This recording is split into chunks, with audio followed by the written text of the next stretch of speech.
Well, share ko lang. I am 21 weeks and 6 days pregnant. Sa ika-upat na ako na baby. Diba? Kaupat and I'm 36 years old. 36, diba? Tigong ka talaga. So, nabutan ako sa high risk na nagagitaw ko na. Pero ako lang ba? Kada check up, of course, iba na ang magitay ka ng mga reseta. Anak, napalito na ako, yes, of course. Napalito na mo. Pero, di ko ganahan mag-inom. Murag ka ng mo inom dili, ano bitaw, murag galitan ko, or kanang nakoy side effect nga, di ko ganahan, like, murag ko malipo, or murag makalit na murag kanang ginabundak ang palibot, ano ba, see, lots. Pero, ganoon jud ko kay gamsa mo, pero kapalito na mo ha, na ako'y OB Min Plus, di kayo nakita, okay, kay hayag tayo siya, basta OB Min Plus, nakuha na, kami sila, OB Min Plus, ayun ako ha, pero dili as everyday, na ako'y Sorbifer, the roots, iron, what's this, multi-care, iron, and sila, and then naapo ko'y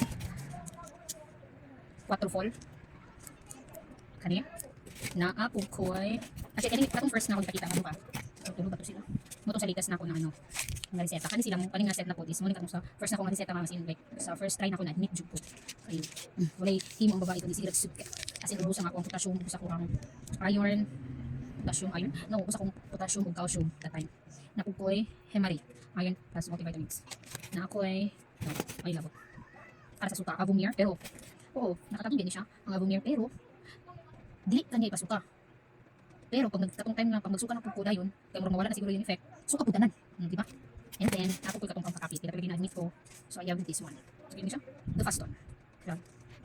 The rest, ano na, B, and then gagatas ko kung ano man, pero load po, on and off, di ba? Yeah, this month dapat magpa-check na sa di ba, every month pa-check na sa another set, so hindi sa siguro magpalit, daghan pa kayo, kasi pareho na no, o kanang do barley ko, instead of uban na ano, pero kaisa ko kayo do barley, every night lang, wala lang, share lang ako nga, okay na ba? Okay na ba? Hindi kinatuin mo na ang mga ano? Okay sa tilo mo? Kasi kaupat na ako na baby kay. Same naman sad. Hindi ako gainom. Same sa ako first, second, third day.